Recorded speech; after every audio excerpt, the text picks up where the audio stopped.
नमस्कार, पॉलिटिकल पंचायत में आपका स्वागत है। मैं हूं प्रदीप डबास। विधानसभा का मॉनसून सत्र आज से शुरू हुआ है। सत्र के पहले दिन विपक्ष की ओर से सदन में कोविड प्रबंधन, रोजगार और किसानों समेत तमाम मुद्दे उठाए गए। विपक्ष की ओर से कोविड प्रबंधन को लेकर सरकार से पूछा गया कि कोरोना संकट के दौरान ऑक्सीजन की कमी की वजह से प्रदेश में कुल कितनी मौतें हुई। सत्ता पक्ष की ओर से जवाब में बताया गया कि ऑक्सीजन की कमी की वजह से प्रदेश में मौतों को लेकर किसी अस्पताल से कोई सूचना या डाटा नहीं आया है। हालांकि कोरोना की वजह से प्रदेश में 9,635 लोगों की मौत हुई है। उस समय प्रदेशों को कोटे के आधार पर ऑक्सीजन दी जाती थी। हालांकि तीसरी लहर से निपटने के लिए सरकार की ओर से पूरी तैयारी की जा रही है। विपक्ष की ओर से रोजगार को लेकर भी सदन में सवाल उठाए गए। जवाब में सत्ता पक्ष की ओर से कहा गया कि हरियाणा में बेरोजगारी दर 9.9% है, जबकि राष्ट्रीय दर 13.3% है।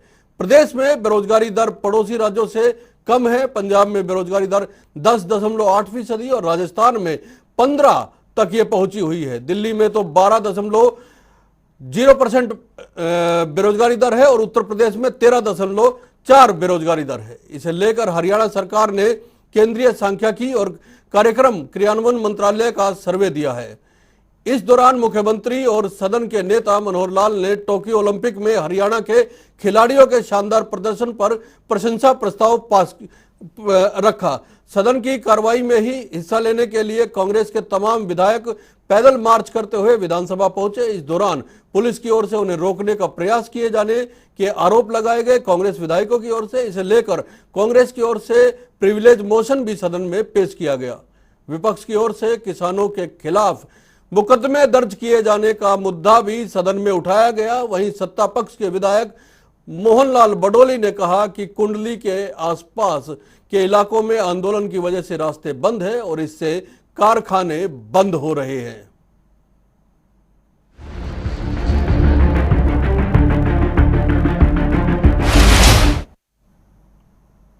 आइए सुन लेते हैं सदन में सत्ता पक्ष और विपक्ष की ओर से क्या क्या बातें रखी गई। आंकड़ों को जिस ढंग से छुपाया गया है और ये कहते कि ऑक्सीजन से कितनी डेथ हुई, ये पूछना चाहता हूँ कि ऑक्सीजन से कितनी डेथ हुई है। ये रिकॉर्ड है, ये हरियाणा के उसमें है। ऑक्सीजन की डेथ, कितनी डेथ, ऑक्सीजन की कितनी कमी थी। क्या ऑक्सीजन के लिए सरकार ने प्रार्थना की ऑक्सीजन से डेथ हो रही, हमें ऑक्सीजन दी जाए, और कितनी ऑक्सीजन से डेथ हुई, कमी से, ऑक्सीजन की कमी से। ये रिकॉर्ड है, इसका भी जवाब दे। और फिर इन्होंने किन लोगों को जो मरे हैं, सुप्रीम कोर्ट का आदेश था, अब उनके जो अर्निंग हैंड गया है उनके बच्चों को पेंशन दी जाए, न कि एक मुश्त पेंशन दी जाए। कितने इन्होंने सॉर्ट आउट किए हैं, कितनी फैमिलीज जिनको पेंशन देना है, और कितने लोगों को ये मुआवजा जैसे नौकरी वाला गया है उनको कितना कितना दिया है अब तक रिकॉर्ड में ऐसा नहीं है कि किसी हॉस्पिटल में ऑक्सीजन की कमी के कारण से कोई मृत्यु हुई है। किसी हॉस्पिटल से ये हमारे पास कोई डाटा नहीं आया है। मैं क्या बता रहा हूँ, नहीं, अखबार भरे हैं। अखबारों में तो मैं क्या कहता हूँ, अखबारों में तो उस समय मैं क्या कह रहा हूँ, अखबारों में तो जितनी न्यूज उस समय आई है, किसी न्यूज का, एक मिनट, किसी न्यूज का कोई हम उनका क्वेश्चन है करने तो बहुत चीजें हैं। मैं ये पूछ रहा हूँ कि भाई सारे अंतरराष्ट्रीय अखबार, राष्ट्रीय अखबार ये लिख रहे हैं कि जितनी डेथ डिक्लेयर की है उससे कहीं 10 गुना है, कहीं 20 गुना है। तो उसके लिए कोई कमेटी बनाई आपने, जांच करे कोई कितनी डेथ हुई है, या खाली मतलब डॉक्टर के सर्टिफिकेट पे? चलो ऐसा है कि सरकार ने बोला है, आपके पास अगर कोई तथ्य है आप भी दे दीजिए, सरकार उनसे वो कर लेगी। उनसे आपके पास आप देखिए, नहीं, अगर सरकार ने बताया कि जो तथ्य बताए हैं। मैं सारी उम्र 5 बार 9 बार में सदस्य रह चुका हूँ, मेरा अधिकार है। आप मेरे, आप बोलिए। इतना गंभीर मामला आप सोचते हैं कोरोना विषय तो अगर गंभीर कमाल कर विषय जो है वो उसको। दूसरा जो जवाब दिया मुख्यमंत्री जी ने कि भाई एनआरएचएम ने कह दिया कि डबल ना दो, या तो सीधा आप कहते भाई हम नहीं देंगे। मैंने बताया कि ये चीज ऐसी नहीं है कि सरकार कोई रातों रात उसको तैयार करके और सप्लाई कर देगी। उसका डिस्ट्रीब्यूशन समय तरीके से किया, कहीं किसी के साथ विद इन स्टेट कोई भेदभाव हमने नहीं बरता। हम ऐसे मौके पर जब देश संकट में है, जब प्रांत की आर्थिक स्थिति संकट में है, हजारों करोड़ रुपया हमारा रेवेन्यू खत्म हो गया, हमने लोगों से अपील की कि मुख्यमंत्री कोरोना रिलीफ फंड में पैसा लगभग 300 करोड़ रुपया उसमें पैसा आया। उस समय उन्होंने कहा कि ऐसे मौके पर आप ये जो डबल सैलरी की बात कर रहे हैं ये मत कहिए, हम बिल्कुल नहीं लेंगे। सबसे पहले एनएचएम में हमने किया, बाद में सारे डॉक्टर्स पैरामेडिक्स की यूनियंस आई, उनका कि इसकी चिंता मत करिए, हमको तो केवल वहां व्यवस्था दे दीजिए। हमने उनको व्यवस्थाएं दी, होटलों में ठहराया, जो भी ड्यूटीज लगी, स्टूडेंट्स की ड्यूटी लगाई। स्टूडेंट्स एज डॉक्टर उनको कोई काम करने की वो नहीं होती है, लेकिन हम उनकी ड्यूटी लगाई। आरएमपीज को खड़ा किया, गांव गांव में टीमें भेजी, 8000 टीमें हमने बनाई और हर एक गांव के अंदर उन लोगों ने जाके घर घर जाकर के दवाइयां बांटी, निरीक्षण किया। इसलिए आप कोई भी आलोचना करेंगे, हमको उससे उसके अतिरिक्त कोई अपेक्षा आपसे नहीं है। आप आलोचना करें, जरूर करें, पहले भी की।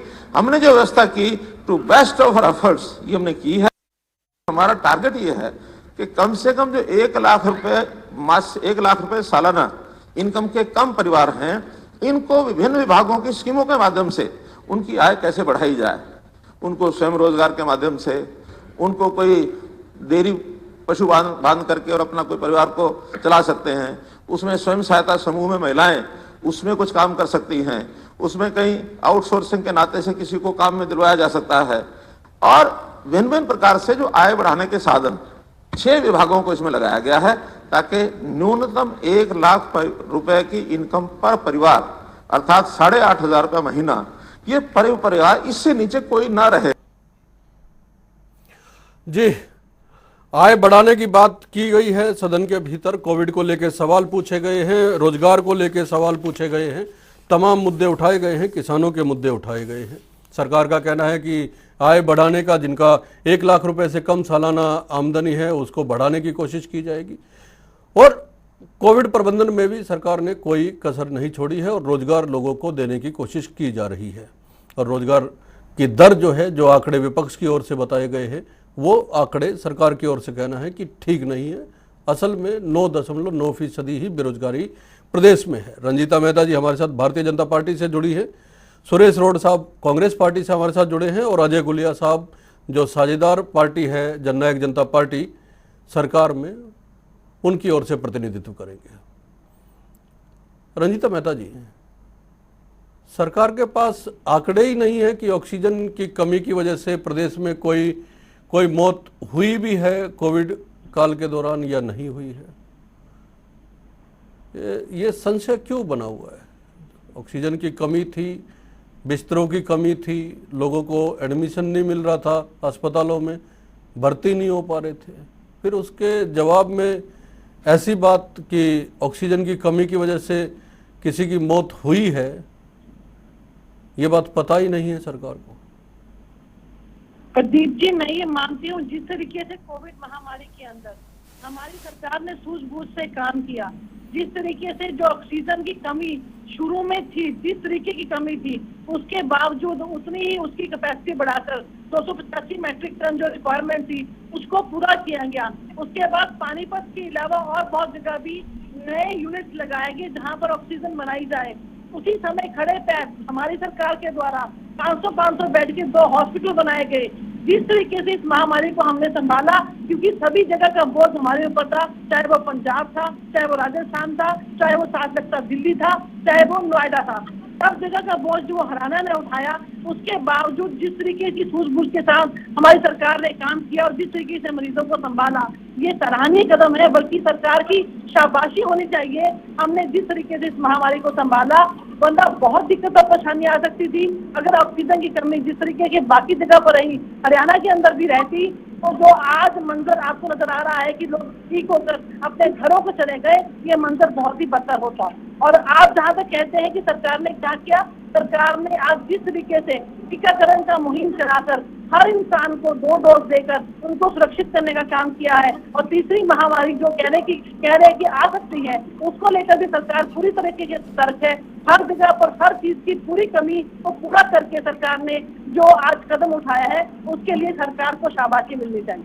जी सुरेश रोड साहब, आप तो सवाल उठा रहे हैं, रंजीता मेहता जी तो कह रही है कि शाबाशी मिलनी चाहिए। जिस तरह से कोविड कार्य काल में जो है सरकार ने कार्य किए हैं वो निश्चित तौर पे सराहनीय है। और ये तो आंकड़ा नहीं है कि ऑक्सीजन की कमी की वजह से कितनी मौतें हुई हैं, लेकिन तमाम स्टेट्स का जो भार था वो हरियाणा के ऊपर था और उसके बावजूद खुद को संभाला, लोगों को संभाला। देखिए, मैं इस विषय में आपको यही कहना चाहता हूँ डबास साहब, रंजीता जी ने जो बात कही है तो वो अपनी जगह ठीक कह रहे हैं। एक पार्टी की जो सत्तासीन की है उस पार्टी की पैरवी करना रंजीता जी की ड्यूटी है और वो बेखूबी उसको कर रही है। लेकिन मेरा इसके विषय में ये जवाब है, अगर हरियाणा में केस कम आए हैं तो उसकी वजह हरियाणा का खान पान और यहाँ के लोगों की जिंदादिली है, जिन्होंने एक दूसरे का सहयोग करके हॉस्पिटल्स में या ऑक्सीजन के सिलेंडर उपलब्ध कराने में कोई कोताही नहीं बरती। ये हरियाणा का कहीं ना कहीं भाईचारा भी है आपस में, क्योंकि हम देखते हैं कोरोना के समय में कोई किसी हॉस्पिटल के आगे से निकलने में भी डर था, भय था सभी को, और लोग एक दूसरे की मदद नहीं कर पा रहे थे। लेकिन हमने खुद रणदीप सुरजेवाला जी के नेतृत्व में कम से कम नॉर्थ हरियाणा में जीटी रोड बेल्ट पे प्राइवेट और सरकारी और इवन हॉस्पिटल की बात छोड़िएगा, आप तो पुलिस स्टेशन और जितने भी सरकारी कार्यालय थे, जो लोग ड्यूटी पे हमारे बहन और भाई किसी भी विभाग में हो, जो कर्मचारी अधिकारी कार्यरत थे, सभी को मास्क से लेकर सैनिटाइजर तक वितरित करने का काम हम लोगों ने कांग्रेस के राहुल गांधी के सिपाहियों ने किया। हमें बीजेपी राहुल गांधी के सिपाहियों ने किया था या कांग्रेस के कार्यकर्ताओं ने किया था या रणदीप सुरजेवाला के कार्यकर्ताओं ने या समर्थकों ने किया था? इसका भी जवाब रोड साहब दे दीजिए साथ ही साथ, है ना। ये कांग्रेस कार्यकर्ताओं ने तो नहीं किया, रणदीप सुरजेवाला के सिपाहियों ने जरूर किया है ना। आपने पार्टी को छोड़, कांग्रेस की यही तो सबसे बड़ी प्रॉब्लम है रोड साहब, कांग्रेस की सबसे बड़ी प्रॉब्लम यही है कि पार्टी एक हो लेकिन कार्यकर्ता जरूर अलग अलग रहेंगे, है, नेता जरूर अलग अलग रहेंगे। अजय गुलिया साहब,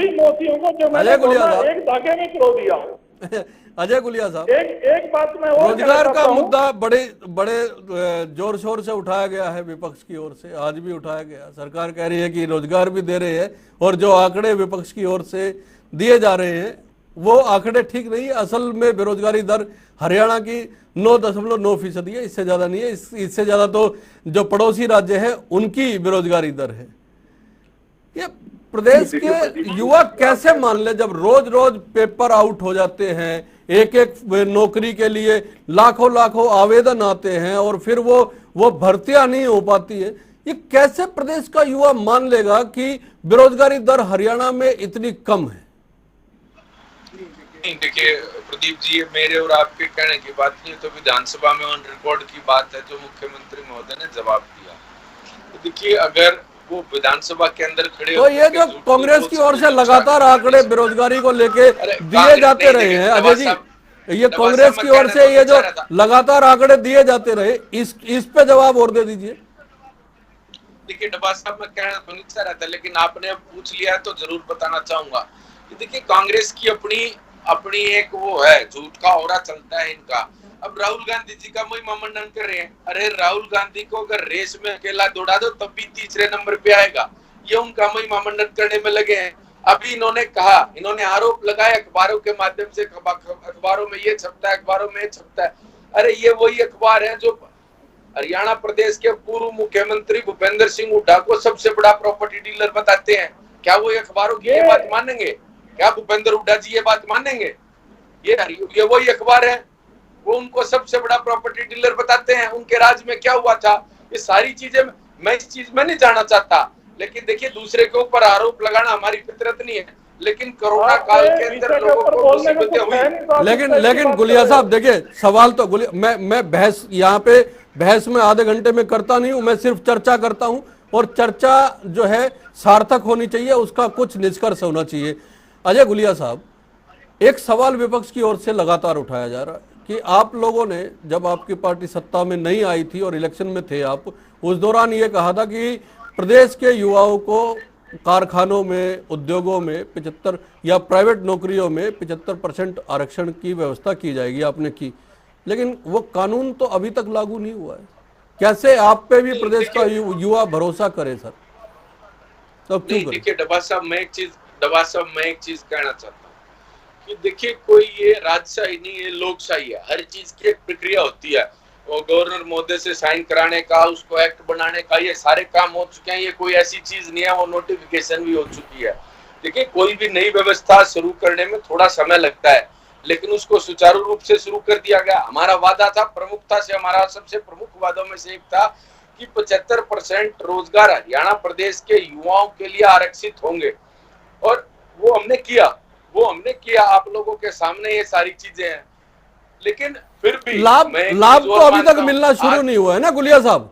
नहीं, देखिए मैं वही तो आधा कार्यकाल तो लगभग जा चुका ना, 2 साल से ऊपर हो चुके हैं डबास सरकार साहब। के। देखिए डबास साहब, ये लोकशाही है, राजशाही नहीं है कि आप अपनी एक कलम से। देखिए नियम कायदे होते हैं, कानून होते हैं, एक्ट बनते हैं, गवर्नर महोदय के पास फाइल जाती है। मैं कहोगे तो आपको पूरा ड्राफ्ट जो हरियाणा गवर्नमेंट की तरफ से नोटिफिकेशन 75% को ये चीजें तो वादा करने से पहले बतानी चाहिए थी ना कि इतने दिन में होगा, इतने दिन में नहीं होगा।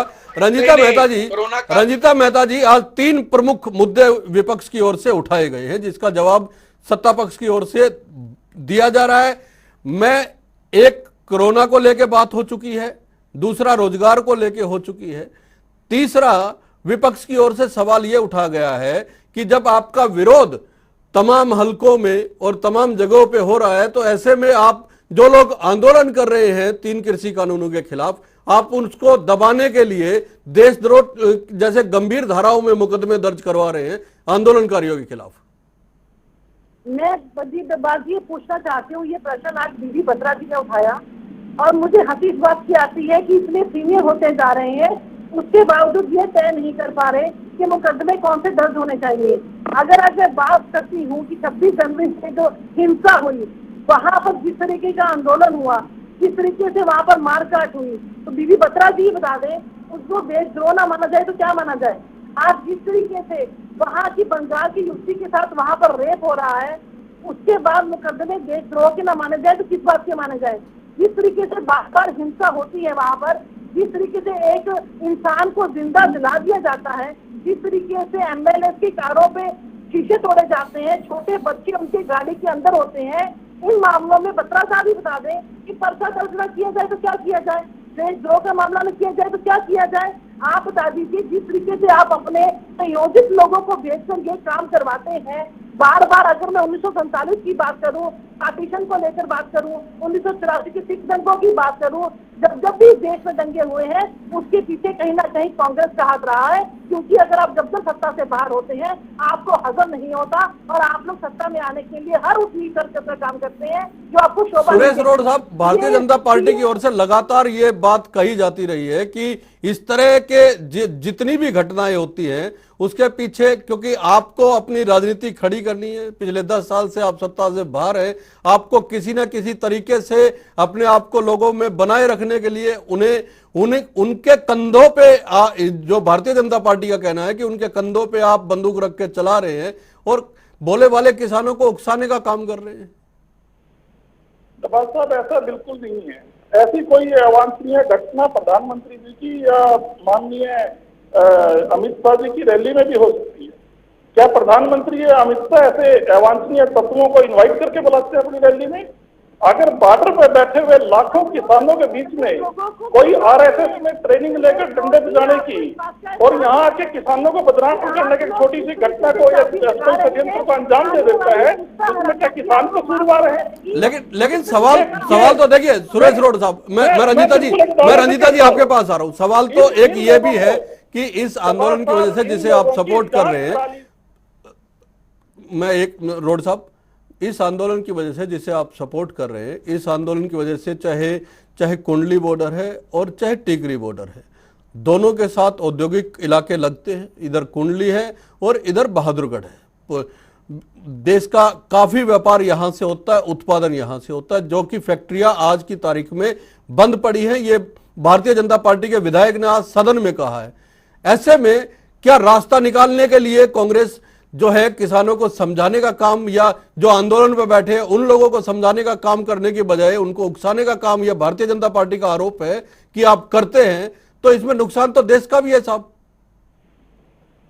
देखिए डब्बास साहब, किसानों को धरने से उठाना और वहां पर यातायात को सुविधाजनक तरीके से चलने में सुविधा प्रदान करना, या जो वहां पर इंडस्ट्री या फैक्ट्री या दूसरे कारोबार बंद पड़े हैं उनको खुला करना, चालू करना, ये माननीय नरेंद्र मोदी जी ने और मनोहर लाल खट्टर ने सब ली हुई है। ये काम कांग्रेस पार्टी का अगर हाथ में होता तो आधी रात में तीनों काले कृषि कानूनों को रद्दी की टोकरी में डालकर निरस्त करते हैं और किसानों को अपने घर सम्मान वापस। गुलिया साहब, आपकी पार्टी तो जननायक देवीलाल जी के कदमों पे या उनके बताए रास्ते पे चलने वाली पार्टी खुद को मानती है, उनके आदर्शों पे चलने वाली पार्टी मानती है। आपका कहना है कि आप किसान कबीरे वर्ग का हित करने के लिए जो है सत्ता में आए हैं, तो आप भी समझा सकते हैं कि आपका समझाना बन नहीं पा रहा है। जो लोग धरने पे बैठे हैं, जिसको लेके रोजाना मुकदमे दर्ज होते हैं और सरकारों को, आपकी पार्टी को भी और भारतीय जनता पार्टी को फजीयत झेलनी पड़ती है, रोजाना आपका विरोध होता है, सड़कों पे निकलना मुश्किल हो गया आप लोगों के लिए, क्या आप समझा नहीं पा रहे हैं किस वजह से आप नाकाम रहे हैं इन लोगों को यह बताने में कि ये तीनों कानून जो है वो आपके हक में है?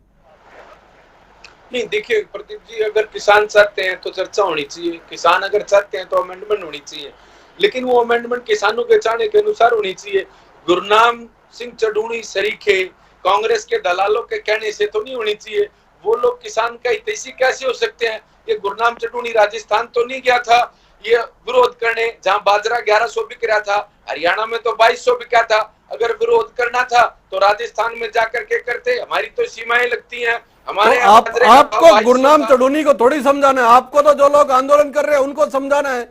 आपको तो अपना संदेश हर उस आदमी तक पहुंचाना है जिसके मन में शंका, डाउट है। आपका तो काम हर उस आदमी तक पहुंचने का है ना, जो ये सोचता है कि इस कानून से कहीं उसका नुकसान ना हो जाए। देखिए डबास साहब, अगर कोई लोकतंत्र में मेरे खिलाफ भी खड़ा है तो मैं उसके साथ हूं, क्योंकि लोकतंत्र उसको मेरी खिलाफत करने की आजादी देता है। अगर कुछ साथियों को लगता है कि इन कानून में खामियां हैं, वो विरोध कर रहे हैं, लेकिन मैं उन सब से एक अपील करना चाहता हूं। आज उनका बेटा, आज उनका भाई हरियाणा प्रदेश का उप मुख्यमंत्री है, वो लोग खुले दिल से आए, सरकार के साथ बात करके, अमेंडमेंट करा करके, उनके हिसाब से कानून को मोल्ड करा करके उनका काम कराने का काम करेंगे। मैं तो आपके टीवी चैनल के माध्यम से बड़ी बात करने जा रहा हूं कि दुष्यंत जी बिल्कुल तैयार है मध्यस्थता करने के लिए, लेकिन आप खुले मन से बात करें इन लोगों को बीच में, आप इन लोगों को 22 जनवरी को रंजीता मेहता जी 22 जनवरी को आखिरी बातचीत हुई थी, 11 दौर की तब तक बात हो चुकी थी। उसके बाद 26 जनवरी हुआ और उसके बाद से लेके आज तक कोई बातचीत नहीं हुई है। फिर तो इसी तरह से मसले मुद्दे जो है सदन में उठेंगे और सरकारों के लिए जवाब देना मुश्किल हो जाएगा। आप लोगों ने तो उनको उनके हाल पे छोड़ दिया, फिर मुकदमे दर्ज करेंगे तो सवाल तो उठेंगे मैडम।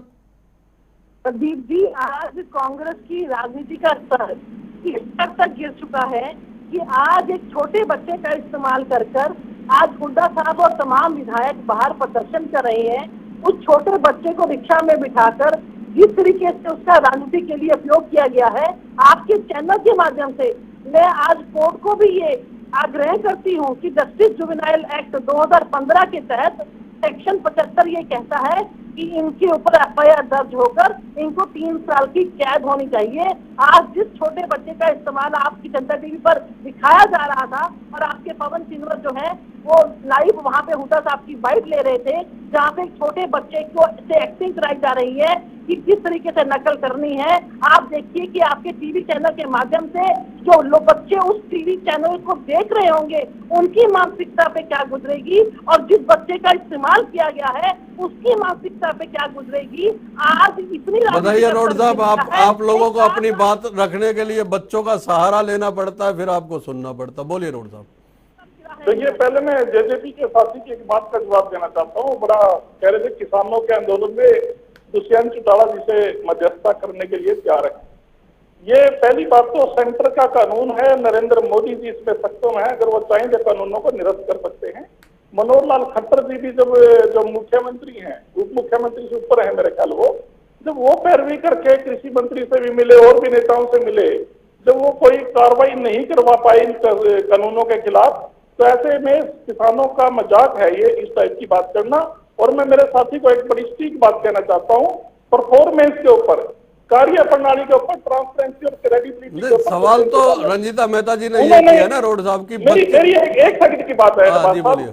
दुष्यंत चौटाला जी ने एच-टेट, छात्रों का एक टेस्ट होता है जो क्वालिफाई करते हैं टीचर या लेक्चरर लगने के लिए, उसको खत्म करने की, अनिवार्यता खत्म करने की बात अपने घोषणा पत्र में चुनाव से पहले की थी।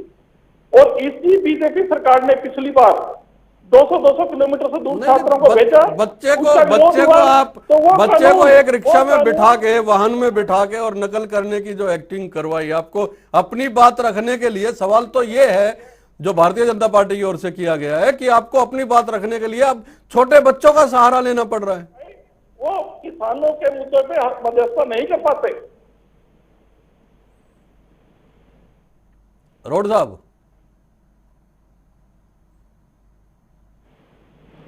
जी डबासा, नहीं, जो सवाल पूछा उसकी बात, उसका जवाब दीजिए। कर रहे हैं। देखिए, आप सरकार चुनी जाती है जनता के हितार्थ काम करने के लिए, लोगों के हितार्थ काम करने के लिए सरकार चुनी जाती है। और हम तो क्या रहे, जननायक जनता पार्टी की ऑफिशियल स्टेटमेंट है, लोग तैयार हो और अच्छे माहौल में बातचीत के लिए तैयार हो।